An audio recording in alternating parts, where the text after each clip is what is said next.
C'était en mars 2020. Le spectacle que nous montions était presque prêt, quand le ciel nous est tombé sur la tête. Le virus était là, et il faisait des morts autour de nous. Des parents, des amis proches. Pour moi, le confinement, ça n'a rien changé, parce que je continuais à travailler. Et puis, j'allais faire les courses, comme d'habitude. Sauf que mes garçons, eux, ils étaient à la maison.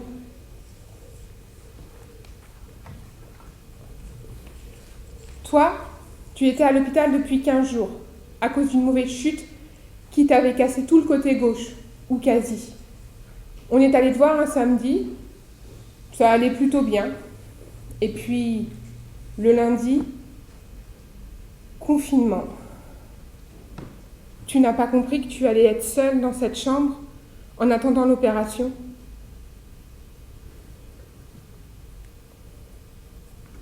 Le 1er avril, comme un mauvais poisson, quand je t'ai appelé, tu m'as pas reconnu.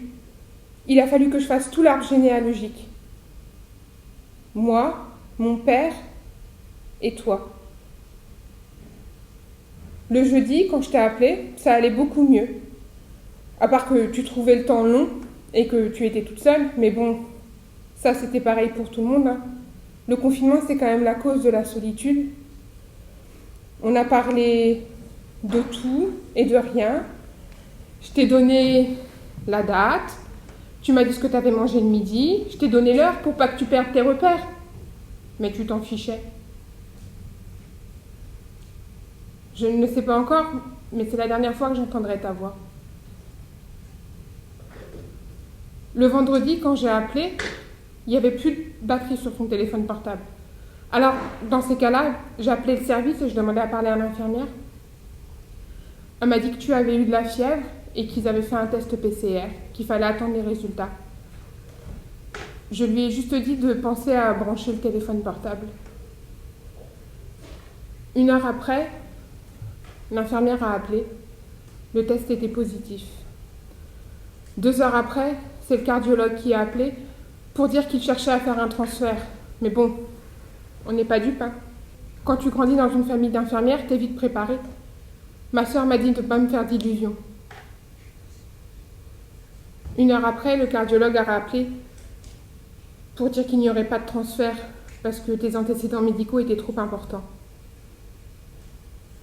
J'ai demandé à te parler, on m'a dit que c'était pas possible. Alors je suis allée me coucher. J'ai cherché le sommeil. Et puis, à 4 heures du matin, je dormais toujours pas. Je n'ai su qu'après que c'était ton heure de décès. C'est pas le confinement qui me fait rager. C'est le fait de savoir que t'es partie toute seule, sans qu'on ait pu te parler.